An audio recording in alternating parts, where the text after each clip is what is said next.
arte, literatura, educação e liberdade. Parceria, Prefeitura de Petrópolis.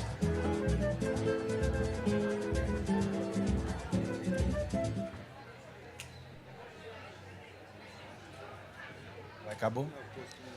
Gente, muito boa tarde.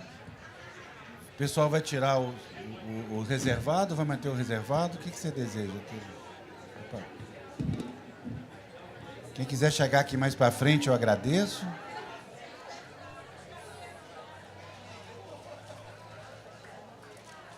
O nome da palestra é O Convidado Fugiu? Senhor Tom Farias vai fazer uma longa apresentação do Luiz Galina, logo depois... 2 horas de apresentação. 2 horas de apresentação, e imediatamente depois nós vamos embora. Gente, é uma alegria estar aqui com vocês, uma alegria estar com o Luiz Galina, uma pessoa que acompanha a trajetória do SESC, que para nós é mais que um exemplo de cidadania, de ética, de comportamento cidadão junto à comunidade de São Paulo. Nós todos temos como referência de trabalho, junto à cultura, junto ao lazer e à comunidade, o SESC São Paulo, assim como todas as unidades do país sempre se espelham nele pelo maravilhoso trabalho de cultura e atendimento ao cidadão, no caso, o comerciante, né, que é a praia do SESC. E ele faz um trabalho, né, semelhante ou maior do que muito o Ministério da Cultura. E nós estamos aqui agora, nós vamos ter o privilégio de ouvir o Galina contando um pouco a história dessa trajetória, porque, como referência, eu acho que a gente pode começar por aí. Muito obrigado pela presença, Galina. Você entrou no SESC praticamente junto com o Danilo, né? Quanto tempo foi? Vamos voltar um pouquinho o tempo para contar essa história? Bom, primeiro lugar, Afonso, dizer da minha imensa satisfação de estar participando aqui desse evento tão importante, tão importante. Ouvir as pessoas que nos antecederam, o ministro, né? Ouvir o depoimento, foi da Gisela que fez o depoimento, que esteve em Boston. Gisela, ouvir aquele depoimento me emocionou muito. Ouvir os canarinhos também foi uma emoção muito grande. Então, em primeiro lugar, dizer dessa minha emoção de você ter me convidado para participar desse evento e como isso está sendo importante para mim, quanto aprendizado eu estou tendo aqui nessa convivência. A cada momento, né, nós que trabalhamos com a cultura, que trabalhamos com a educação, que trabalhamos com o lazer, a cada momento a gente aprende, né? A cada momento a gente pode fazer um pouco melhor o que a gente gosta de fazer. Então, em primeiro lugar, agradecer e dizer da minha imensa satisfação de estar aqui nessa tarde tão importante. Vamos falar de SESC, a minha paixão falar de SESC, né? Deixa eu falar um pouquinho. O SESC é uma entidade nacional, como você disse. O SESC está presente em todos os estados do Brasil. O SESC foi criado em 1946, portanto, é uma entidade que tem 77 anos de estrada, né? E pena que o ministro não está aqui, mas o SESC foi criado por um decreto. Decreto 9853, assinado pelo presidente da República da época, que foi Eurico Gaspar Dutra, né? E o Brasil, nesse ano, nesse quinquênio, tinha entrado na democracia, né? Getúlio Vargas tinha saído e houve eleição, Eurico Gaspar Dutra ganhou, foi ele quem assinou o decreto de criação do SESC. E o SESC não é governo, o SESC é uma entidade privada que foi idealizada por empresários. As lideranças empresariais daquela época, que o Brasil estava se industrializando, se urbanizando. Lembremos que estava acontecendo a Segunda Guerra Mundial, estava terminando a Segunda Guerra Mundial, houve uma interrupção dos fluxos de importação por causa da Segunda Guerra Mundial, e o Brasil foi obrigado a começar a se industrializar e se urbanizar. Então, massas de pessoas vindo do campo para as cidades. Naquela época, mais ou menos, a população brasileira, 80% estava no campo, e essa população começou a vir para as cidades, trabalhar no comércio, trabalhar na indústria, trabalhar no serviço. Os empresários falaram, nós precisamos fazer alguma coisa para acolher e educar essa população. E numa conferência de empresários aqui no Rio de Janeiro, em Teresópolis, eles firmaram um documento que chama-se Carta da Paz Social, onde eles se comprometeram a criar instituições que pudessem dar conta desse atendimento, desse processo de educação, desse processo de criar condições de melhor viver para essa população que estava vindo do campo para as cidades. E esses empresários levaram essa proposta ao governo, e o governo, então, autorizou, no caso do SESC, autorizou a Confederação Nacional do Comércio a criar o SESC, e como tinha já autorizado a criar o SENAC um pouco antes. Então, o SESC é uma entidade privada. Os empresários sabiam que, se não houvesse uma lei disciplinando, não haveria recursos financeiros suficientes para dar conta daquele trabalho que eles se propunham. Então, nesse decreto de criação, os empresários sugeriram ao governo que houvesse uma obrigatoriedade das empresas contribuírem para formar um fundo financeiro que pudesse, então, ser o alicerce dessa entidade que se denominou, então, Serviço Social do Comércio. Os empresários se comprometeram, por essa lei, a contribuir com 2% sobre o valor da folha. É importante enfatizar, não é contribuição dos empregados, é contribuição das empresas. E essa contribuição diminui o lucro das empresas, é uma despesa das empresas. Então, assim foi criado o SESC para cuidar do bem-estar e do atendimento desses trabalhadores. E nesse decreto de criação, ele é muito bonito, né? O ministro falou das leis, né? As leis são bonitas. Esse decreto de criação que está valendo até hoje, Afonso, diz que para o SESC realizar e cumprir essa missão de promover o bem-estar das pessoas, o bem-estar dos trabalhadores, a maneira mais adequada, mais importante, seria através da educação e da cultura. Isso está lá no nosso decreto de criação. Está lá. Entre outras medidas que a lei possibilita, está lá claramente, olha, o SESC, para cumprir o seu objetivo, tem que cuidar de cultura e educação. E assim foi. Eu tive a felicidade, nos meus 20 e poucos anos, agora respondendo a sua pergunta, li um anúncio no jornal, olha, a entidade nacional procura jovens que podem viajar e tal, e para desenvolver um trabalho social. Tinha quantos anos? 26 anos, 26 anos. E eu me inscrevi, a gente mandava o currículo para o endereço lá que o anúncio dizia, eu me inscrevi e mandei meu currículo e, para minha surpresa e felicidade, o SESC me respondeu, manda um telegrama. Olha, então o senhor foi escolhido para participar do processo seletivo, né? E aí começou, era um processo longo, durou alguns meses, eram 1.000 candidatos. Desses 1.000 candidatos foram admitidos pelo SESC 9 candidatos, né? E qual era o nosso trabalho? Porque o SESC estava nos contratando? Estava nos contratando para compormos equipes de orientadores sociais, assim que se denominava o cargo que eu comecei no SESC, orientador social, para viajar pelo interior de São Paulo, desenvolvendo atividades artísticas, culturais e sociais. E junto comigo, nessa turma de 9, entrei com o Danilo Santos de Miranda, né? Foi também um privilégio. Eram jovens assim vocacionados para esse trabalho social. No caso do Danilo, ex-seminarista, né? Quer dizer, ex-padre, porque ele se ordenou jesuíta, né?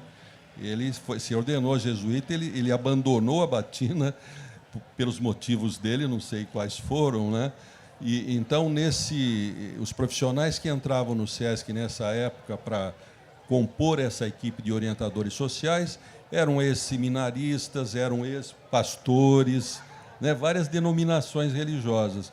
E pessoas com uma cultura geral, pessoas que gostavam de ler, pessoas que estavam acompanhando o que estava acontecendo no mundo, né? Então, a seleção procurava avaliar se esses jovens tinham esse olhar para o mundo, essa atenção para o mundo, se gostavam de ler, se gostavam de estudar, se preocupavam com as questões sociais e culturais.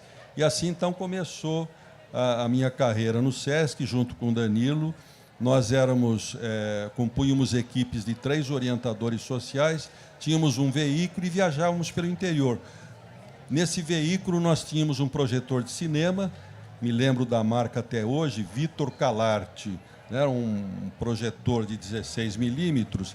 Então, uma das atividades que nós desenvolvíamos era, junto a grupos das cidades que a gente visitava, de promover ciclos de cinema de 16 milímetros. Né? A gente tinha os contatos com as entidades culturais da cidade de São Paulo, que nos emprestavam esses filmes.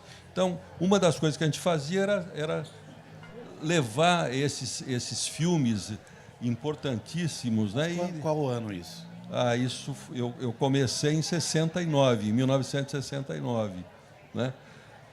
Mas a gente não fazia só atividades culturais. A gente desenvolvia também atividades esportivas, a gente organizava seminários relacionados aos temas sobre cultura, sobre educação. Nós trabalhávamos sob uma metodologia denominada ação comunitária. E já era regionalizado? O SESC já tinha essas diretorias regionalizadas? Sim. O SESC nasceu assim. É uma das características muito positivas do SESC. É uma entidade nacional, mas cada departamento regional tem autonomia programática. Nasceu assim. Nasceu assim. É uma entidade federativa. E esse é um dos motivos do sucesso do SESC, porque em cada estado, os gestores de cada estado desenvolvem as atividades que sejam mais adequadas à realidade de cada estado. Né? Então, eu sou empregado do SESC de São Paulo, não sou empregado eu não posso ir para outro regional. O quadro de pessoal é de cada estado. Então, o SESC nasceu assim, com essa característica. Eu ia fazer uma brincadeira, existe outro SESC? Então, nós viajávamos e desenvolvíamos essas atividades, era metodologia ação comunitária. O que essa metodologia nos ensinou, nos ensinava? Era de localizar, identificar as lideranças de cada cidade. Então, nós tínhamos essa habilidade, essa competência, né? Nós éramos treinados para isso, de identificar as lideranças. Nós começávamos, fazíamos uma reunião com essas lideranças, pessoas relacionadas à parte cultural, à parte artística, à parte esportiva, e perguntávamos: o que vocês querem fazer?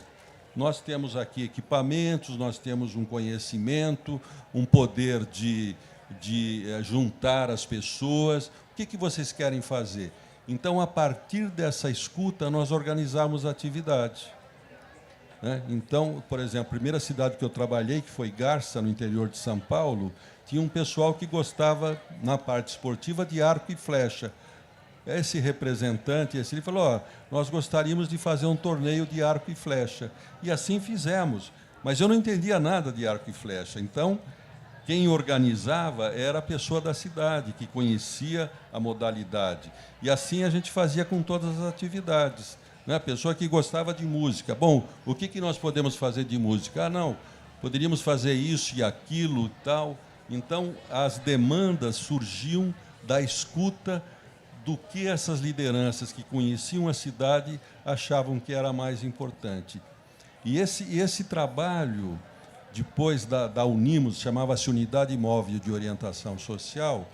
Esse trabalho isso durou uns 10 anos, nós chegamos a ter uns 150 orientadores sociais fazendo isso o ano todo, em dezenas de cidades, centenas de cidades.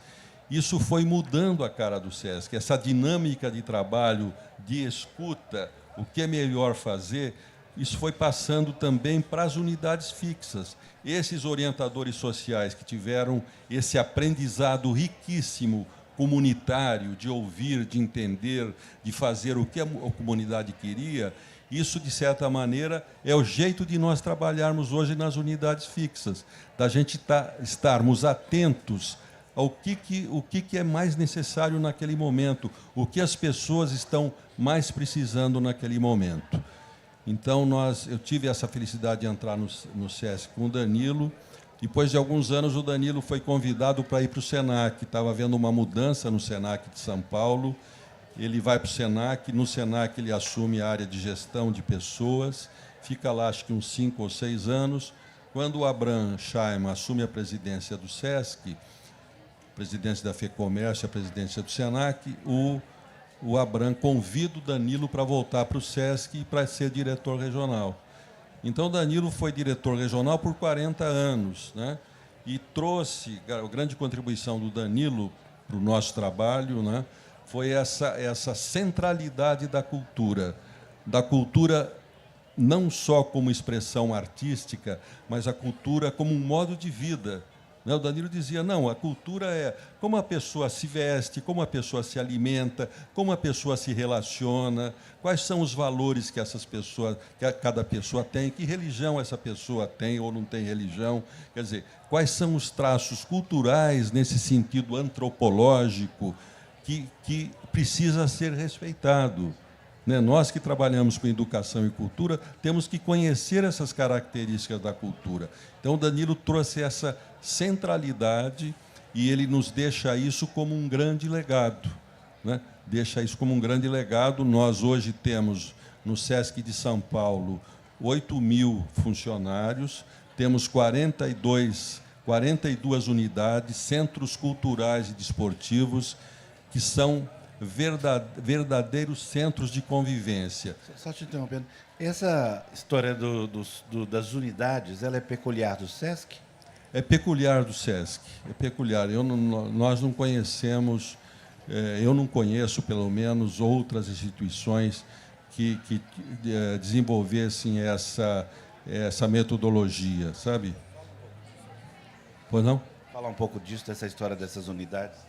Então, essas unidades móveis, nós atuamos em centenas de cidades no estado de São Paulo e, muitas vezes, em decorrência do trabalho, se formava clubes de leitura, se formava clubes de cinema, a gente deixava uma semente, né, para que as pessoas daquela cidade se organizassem naquelas atividades que nós desenvolvemos e crescessem nessa metodologia.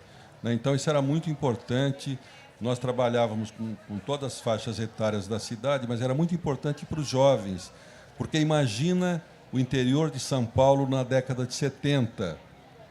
Né? Imaginem, a televisão mal chegava, né? A televisão era um chuvisco, né? Não, quando você pensa você pensa no Brasil, na fundação do SESC, por exemplo, quer dizer, na época da fundação do SESC, nos anos 50, 2/3 da população era rural. É isso. E aí você vem naquela quebradeira, né? Desde a Bolsa de Nova York, de 29, a Segunda Guerra, né? Tudo isso leva a um êxito dessa população nos grandes centros, porque a pobreza nas regiões rurais eram imensas. Né? Imaginar, quer dizer, o SESC hoje, quer dizer, eu acho que deve ser o maior instrumento de conhecimento de particularidade da população, que talvez nenhum governo tenha essa compreensão. Né? Porque eu fui a Garanhuns, né? Sim. E o SESC de Garanhuns, se tirar o SESC da cidade de Garanhuns, acaba Garanhuns. Porque tudo é SESC, né? O melhor teatro, a melhor biblioteca, o melhor hotel. Isso faz parte, né, hoje dessa leitura. Né? Como vocês veem o SESC nessa evolução toda? Faltam 3 anos para completar 80 anos. Sim. Né? Deve ter uma grande festa, né, Rita? Thaís, né? Thaís. Organizada. Mas, assim, como é que olhar o SESC com essa distância toda? Você que entrou, né, nos anos 60 no SESC, sim. Como é que compreender o papel hoje do SESC no sentido da cultura, né? Quando a gente fala da importância do SESC como equipamento cultural, enfim, um braço, né, do Ministério da Cultura no Brasil, né? Como é que é olhar isso particularmente? Olha, como eu ia dizer, né, hoje nossa forma de trabalhar pelo menos no estado de São Paulo, cada estado tem diferentes modelos de trabalho, né? Mas no estado de São Paulo nós temos centros de convivência. Nesses centros de convivência nós temos primeiro a arquitetura, né? Nós planejamos uma arquitetura onde lá nós temos os equipamentos, o ginásio de esporte, as quadras de esporte, as salas de ginástica. Nós planejamos um teatro, nós planejamos arquitetonicamente a clínica odontológica, nós planejamos os espaços para as exposições, para as artes visuais, para as oficinas, para as salas de múltiplo uso, onde a gente desenvolve atividades, oficinas com jovens, com adultos. Então, nós recebemos atualmente por semana 600 mil pessoas nessas 42 unidades. Então, nós temos uma verdadeira, um centro de convivência. A pessoa vem jogar bola e tropeça numa exposição. A pessoa vem tratar do dente e participa de uma apresentação de música, participa de uma leitura de uma poesia ou de uma apresentação circense. Então, nós possibilitamos que as pessoas que teriam uma dificuldade, ou pela condição de vida, ou pela condição de renda, ou pela disponibilidade de tempo, de entrar em contato, de ter acesso a atividades artísticas, culturais, de boa qualidade. Então, a gente percebe que essas atividades são importantes, que as pessoas gostam, que as pessoas usufruem e, principalmente, que, a partir dessas atividades, as pessoas podem escolher novos caminhos para as suas vidas. Nessas informações que ela recebe, num show musical, numa peça de teatro, numa exposição de arte, numa atividade esportiva, numa corrida, a pessoa tem condições e a escolha dela de mudar de vida, de mudar de hábito, de se alimentar melhor, de conviver melhor e de aceitar o outro. Hoje nós estamos muito atentos à questão da diversidade. Estamos muito atentos ao combate ao racismo, ao combate aos preconceitos em relação às pessoas que escolhem... Ao etarismo, né? Ao etarismo, à comunidade LGBTQIA+. É importantíssimo esse papel do SESC. Então, nós propiciamos que as pessoas de diferentes valores convivam e que é bom conviver, né? Que é bom conviver. Então, nós estamos muito atentos a isso e a gente percebe que isso é importante. É porque a gente pensa, né? O São Paulo são 645 municípios. Quer dizer, é um estado poderosíssimo, grande. A gente pensa, o Rio de Janeiro tem 92 municípios, né? Sim. Então, quando você começa a botar isso numa relação, né, de proporção e ver o tamanho, a dimensão do SESC em atingir basicamente todo o estado, porque você atinge todo o estado, né? Atingimos todo o estado. Está acontecendo agora no estado de São Paulo uma atividade que nós denominamos Circuito SESC de Artes, onde nós visitamos 122 cidades, onde não tem unidade fixa do SESC. Fazemos isso em convênio com as prefeituras locais, com os sindicatos do comércio locais, levando, num fim de semana, isso que está acontecendo aqui, né? Levando atividades culturais, de literatura, de apresentações musicais, de apresentações também teatrais. Esportivas e de física também.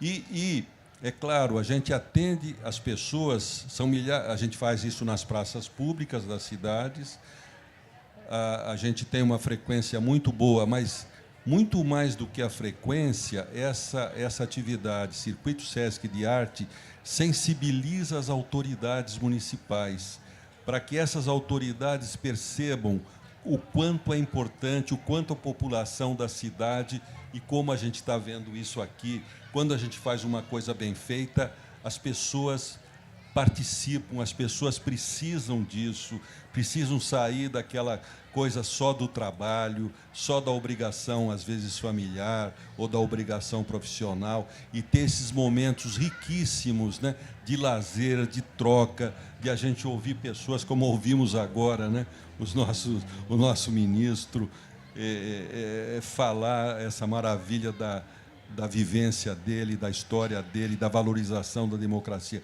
Então, isso tudo, as pessoas estão ávidas por isso.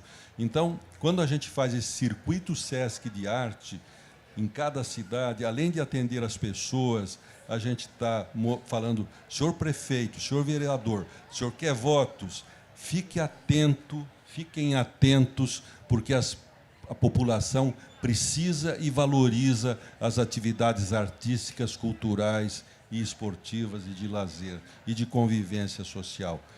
Nós temos, Afonso, um orgulho muito grande. Edgar Morin foi uma pessoa que nos conheceu muito. Eu digo conheceu porque ele é centenário, agora não dá mais para viajar. Ele era amigo pessoal do Danilo, eles se cumprimentavam nos aniversários e tal. Edgar Morin falava assim: esses centros de convivência do Sesc é a escola do futuro, a escola sem paredes, a escola sem lousa, né? A escola onde cada um aprende com o outro a viver melhor. Então, nós temos orgulho, né, Ian, de ter essa referência desse um dos filósofos mais importantes do século XX, né, o Edgar Morin, de valorizar a nossa atividade e dizer, ó, vocês estão no caminho certo, continuem fazendo isso, porque isso é importante, esse é o futuro, né? Menos escolas de paredes e mais escolas de convivência, mais educação permanente, mais oportunidade de aprender em todas as idades, né? Não tem idade para aprender, não tem idade para mudar, não tem idade para a gente conviver melhor um com o outro. Tá? Então, nós temos essa felicidade de pessoas como Edgar Morin de reconhecer o nosso trabalho.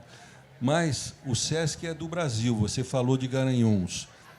Sábado, dia 3, o Sesc do Rio de Janeiro vai estar fazendo a abertura da exposição dos Brasis, aqui no Quitandinha. Não deixem de visitar essa exposição. Essa exposição foi um trabalho conjunto do Sesc Departamento Nacional, com todos os departamentos regionais, os curadores. Infelizmente, não estou com o nome presente aqui deles, mas os curadores viajaram pelo Brasil todo e selecionaram 240 artistas, mulheres e homens, artistas negros e negras, e essa exposição reflete essa riqueza da cultura basilar do nosso povo, né? da criação artística, que precisa ser trazida à tona. Precisa ser trazida à tona. Essa exposição começou no Sesc Belenzinho, uma das unidades do Sesc em São Paulo, e eu, quando visitei essa exposição, Afonso, os educadores também que nós contratamos para servir, para fazer a mediação, tivemos o cuidado de contratar profissionais negros e negras, para que tivesse essa presença, né? Galina, eu vou te interromper só para completar, porque eu vi a exposição no Belenzinho, fiquei absolutamente chocado. Vocês aqui de Petrópolis vão ter oportunidade. Bem, ela é resultado de um trabalho desenvolvido pelo Sesc, reunindo aproximadamente 240 artistas negros de todos os estados do Brasil, sobre a curadoria do Igor Simões, né, em parceria com a Lohane Mendes e Marcelo Campos. Muito obrigado. Importante. Muito obrigado pelo esclarecimento. Essa exposição, eu estava visitando essa exposição no Sesc Belenzinho e eu vi um educador, um mediador, falando para um grupo de crianças. A gente faz um trabalho muito grande com as escolas públicas do estado de São Paulo. A gente convida para todas as exposições, a gente, inclusive, contrata ônibus, porque as escolas, infelizmente, não têm verba para isso, mas o Sesc contrata ônibus para trazer os alunos da rede pública de ensino para ver nossas atividades. Então, tinha um grupo de estudantes, 11, 12, 13 anos, ouvindo o mediador dessa exposição dos Brasis, e muitas crianças negras com orgulho de estar com o seu cabelo, né, o seu cabelo característico, com seus traços fisionômicos característicos, ouvindo o educador negro falando de artistas negros. Como a gente percebia no olhar dessas crianças o orgulho. Puxa vida, como disse aqui a nossa amiga aqui antes, né? Eu posso também ser artista, eu posso também, meu povo, as pessoas da minha raça podem fazer tudo o que querem fazer. Então, a gente percebe esse brilho nos olhos das crianças quando tem esse contato com uma expressão da nossa cultura afro-brasileira tão rica no nosso Brasil, né? Galino, eu queria que você falasse para as pessoas sobre também a política, né? Eu acho que hoje já é uma política de trabalho das unidades fixas do SESC por São Paulo. São quantas? São 42 unidades, 42, a maioria delas centros culturais e desportivos. Há algumas unidades especializadas, como, por exemplo, o nosso centro de férias em Bertioga, uma instalação de férias e fim de semana, que tem 1000 leitos, onde as pessoas passam fins de semana, passam férias, mas não é só para ir para a praia e só para ir para a piscina. Quem vai para o Sesc Bertioga, nesse centro de férias, tem shows musicais todas as noites, tem apresentações artísticas todas as noites, palestras, convivências relacionadas a atividades esportivas, atividades culturais. Então, a pessoa não fica só tomando caipirinha e indo para a praia, que isso também é bom, diga-se de passagem. Eu pensei nessa parte aí, mas enfim. Mas a pessoa pode ver um bom filme, pode ver uma peça de teatro, pode ver um espetáculo de um mágico, né? Então, até um momento de deslumbramento. Sim, né? Acho que é um conjunto. Tá. Eu acho que o SESC tem essa coisa do conjunto, né, de pensar no conjunto. E pensando nesse conjunto, é essa parceria do SESC com os nossos festivais, né, e com o Sempre um Papo. Então, acho que a tua presença aqui demonstra essa sensibilidade do SESC, né, de não fazer só algo dentro de si, mas tornar isso viável, numa rede, né, viável. Sim, né? Que é o momento que você vem a um evento, fala nesse evento, transmite uma mensagem, e isso dá uma conexão muito grande, né, de que o SESC não tem braço para fazer tudo, claro. Não tem braço para fazer tudo, mas pode fazer muita coisa. Tá. As parcerias são fundamentais nesse trabalho. Nós temos entre nossos parceiros as principais universidades do Estado de São Paulo, a USP, a Unicamp e a Unesp. Temos termos de convênio para desenvolvermos atividades conjuntas com essas 3 universidades. Temos convênio com o Museu de Arte Moderna, com a Bienal de São Paulo, com o MASP, com o MIS, Museu da Imagem e do Som. Então, nós trabalhamos em parceria e valorizamos muito, né? Sempre é um papo, com a presença... São 20 anos de parceria com Sempre um Papo, 20 que é uma anos. instituição de Belo Horizonte que ao se aliar ao SESC, tornou o holofote nacional, né? A gente que sempre trabalhou de Belo Horizonte, mas já são 20 anos, você imagina. E o nosso trabalho nesse campo da literatura é também muito importante. Nós temos uma editora, o Ian, o nosso gerente da editora, está aqui presente. Nós temos 400 títulos na nossa editora, não ficção. São livros relacionados aos nossos campos de atuação, né? História, filosofia, cultura, cinema, teatro, música. São esses os temas que nós temos nesses 400 títulos. Nós temos bibliotecas e salas de leituras em todas as unidades. Para você ter uma ideia, o ano passado nós tivemos, nesse campo das bibliotecas, a frequência de aproximadamente 1 milhão de pessoas.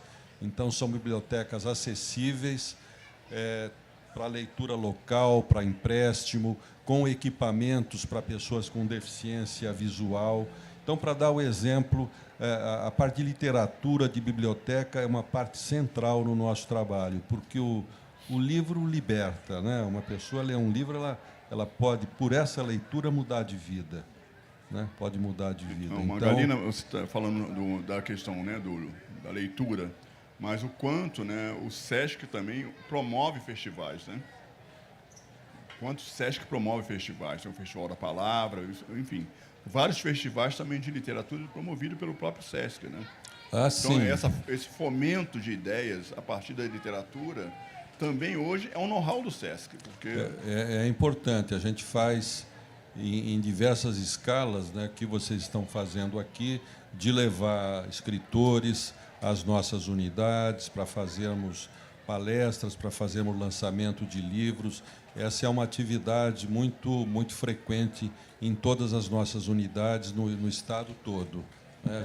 Eu queria dar uma paradinha e falar de uma área do SESC que é visível porque acontece lá, mas a importância que o SESC tem ao construir parcerias com grupos sólidos de teatro, dança no Brasil, eu fico imaginando, né, imagina se só metade dos SESCs do Brasil, eu fico contente com a metade, fizesse o trabalho que vocês fazem com o Galpão, com o Teatro Oficina e com tantos outros. Aliás, está tendo, né? uma peça do Galpão lá. Tá agora, né? Tá lá. Realmente, a gente é a casa, né, do teatro em São Paulo. Né? Os grupos teatrais todos estão sempre presentes nas nossas... Quase todas as nossas unidades a gente tem teatro. Né? Ou, se não tem teatro, tem um pequeno auditório. Mas o teatro é uma parte central dessas nossas unidades. Né? E temos orgulho, né, nós estamos agora conversando com a Fernanda Montenegro, ela quer voltar lá para fazer uma peça com a gente, né? Um monólogo sobre a Simone de Beauvoir, né? Ela já fez isso com a gente. Então, a gente ser procurado pela Fernanda Montenegro, puxa vida, é um orgulho, né? É um orgulho muito grande. E falando em teatro, né, nós temos esse reconhecimento.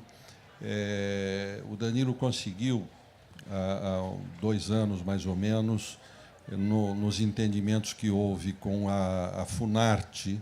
Funarte nos procurou, entidade nacional ligada ao Ministério da Cultura. A Funarte nos procurou querendo doar o TBC, Teatro Brasileiro de Comédia, que está lá no bairro do Bexiga, em São Paulo, que eles tinham começado uma reforma, não conseguiram terminar. Eles nos procuraram, olha, nós queremos doar esse teatro para o SESC. Doar é uma maneira simplificada, como o ministro falou. Vamos falar simbólica, simples. Né? Hein? Simbólica, né? Simbólica, né? Porque é uma sessão por 35 anos e tal, renováveis.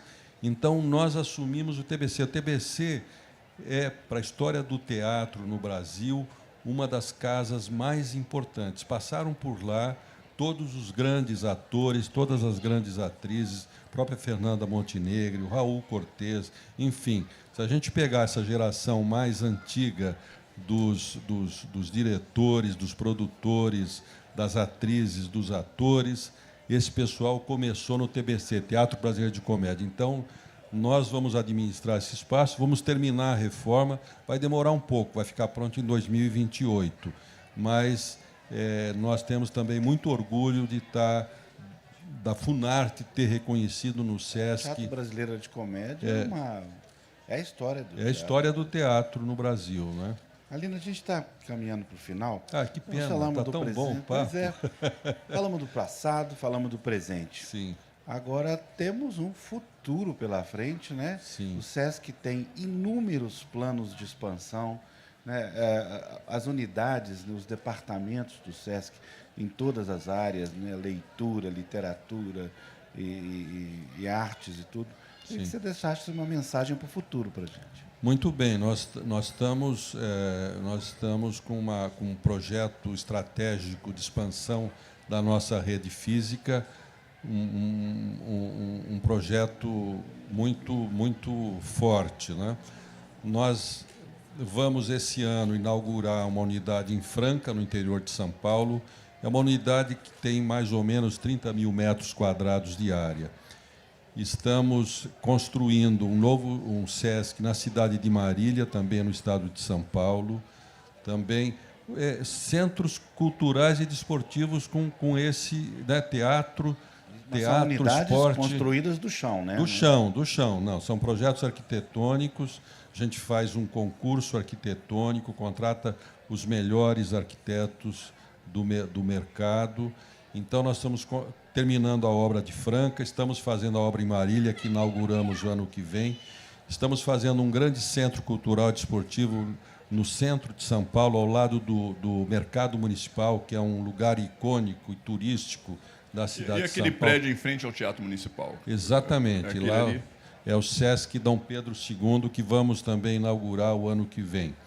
Isso já estamos construindo uma unidade. Começou o mês passado a construção de um SESC em São Bernardo do Campo, ao lado dos pavilhões da Vera Cruz.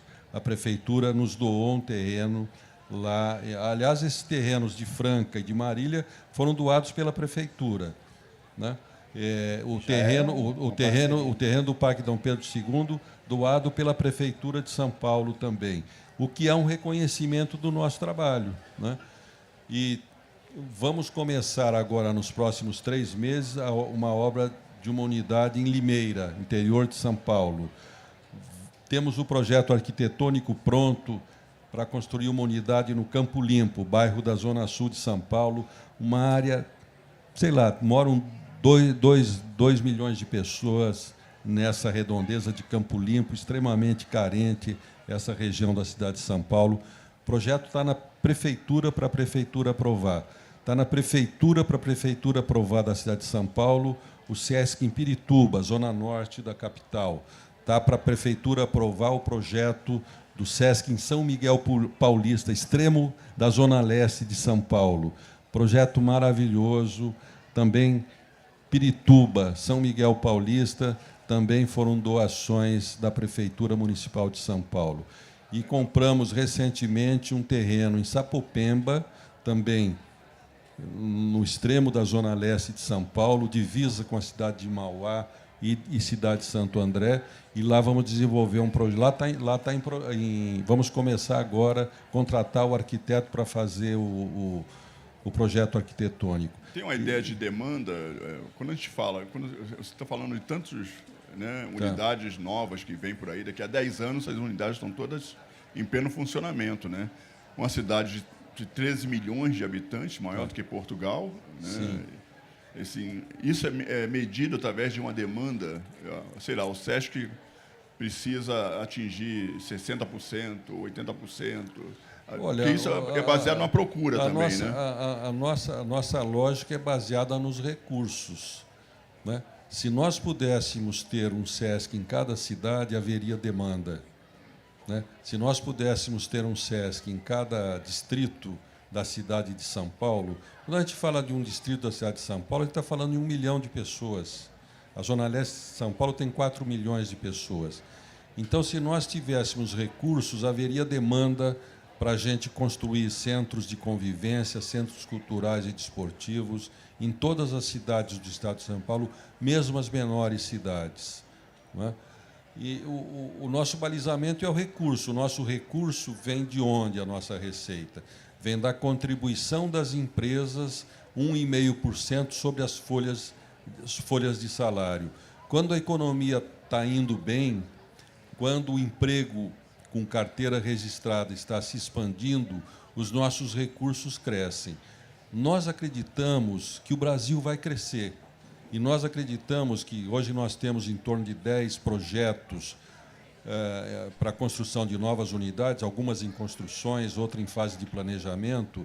Nós acreditamos que daqui uns 10 anos teremos mais 10, porque o Brasil vai crescer. Então, o nosso balizamento não é pela demanda, o nosso balizamento é pelo nosso potencial econômico de considerar que a contribuição das empresas vai crescer. Tá? Então, esse é o nosso balizamento. Demanda sempre há. Mesmo que se a gente for numa cidade com 5.000 habitantes, essa cidade de 5.000 habitantes vai querer uma biblioteca, vai querer um teatro, vai querer uma quadra esportiva, sabe? Então, demanda não é problema, quer dizer, o problema é a falta de recursos. E nós, nesses termos, então, as nossas unidades do interior, elas procuram atender uma região. Então, a nossa cidade de Ribeirão Preto, ela desenvolve atividades nas cidades dessa região de Ribeirão Preto. Levam lá uma peça de teatro, levam um show musical, levam uma exposição. Então, a gente procura atender o nosso entorno de cada cidade do interior com atividades, porque a gente não dá conta de ter uma unidade fixa em cada cidade. Mas a gente é otimista. A gente é otimista, viu? E nossas atividades, grande parte delas são gratuitas, a gente não financia a atividade nossa pela Receita. Qualquer cidadão pode entrar nas nossas unidades, as portas estão abertas. Isso é importante, porque como é Serviço Social do Comércio, é importante dizer que tem porta aberta para outros. As nossas portas estão abertas, a pessoa pode entrar, pode usar a biblioteca, pode ver a exposição, pode ver uma apresentação musical, uma apresentação de uma animação cultural.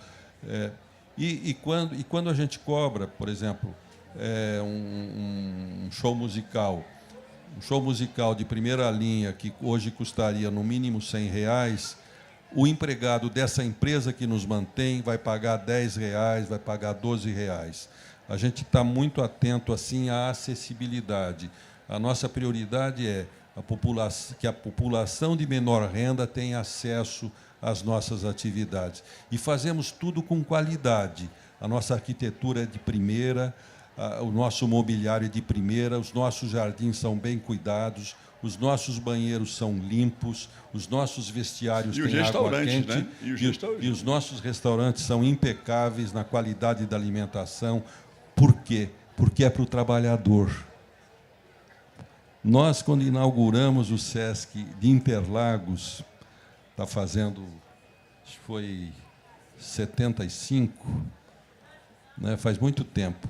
Nós contratamos, é um projeto arquitetônico maravilhoso, não sei se você conheceu o SESC Interlagos, se você conheceu, uma arquitetura maravilhosa, é uma área de 500 mil metros quadrados, era uma chácara, e nós, de maneira pioneira, fizemos o levantamento das árvores, do verde dessa chácara, e o projeto arquitetônico foi desenvolvido para que houvesse a menor interferência possível na área verde, porque antigamente se cortava tudo. Então, sem piedade. E aí nós fizemos, uma unidade antiga, mas impressiona até hoje a arquitetura. E nós contratamos um decorador, Terry de la Estufa, que era o decorador da elite paulistana da época. Ele fez um trabalho lindo, ele decorou a unidade com o que havia de melhor, e nós fomos criticados. Puxa, mas por que tudo isso para o trabalhador? Aí, olha, nós fazemos tudo isso, trazemos aqui as melhores obras de arte, trazemos aqui o que tem de melhor, às vezes, de uma exposição do MASP, porque é para o trabalhador. Essa é a nossa vocação. É assim que a gente dá oportunidade para as pessoas se desenvolverem, tendo contato com coisas boas, com coisas de qualidade, com as pessoas que pensam o país de uma maneira mais adequada, mais solidária, mais socialmente justa, né? Então, nós fazemos tudo isso porque é para o trabalhador. Nos emociona muito ver o quanto esse trabalhador... Eu fui outro dia num salão de beleza fazer a unha, aí conversando com a pessoa que estava me atendendo, uma moça, falei, eu sempre faço propaganda do SESC, né, Afonso? Onde eu vou, eu falo do SESC, não tem jeito. 55 anos de SESC, né? A gente é apaixonado. Aí eu falei, você conhece o SESC? Ela falou, eu falei, onde você mora? Moro no Campo Limpo. Você conhece o SESC de Campo Limpo? Ela falou, eu conheço. Minha filha aprendeu a andar de patins no SESC Campo Limpo. Olha que coisa importante. né? A filha dela aprendeu a andar. Olha que coisa bonita, uma coisa simples, mas marcante para essa senhora e marcante para essa criança. Ela tirou muita cutícula sua, não, né? Não.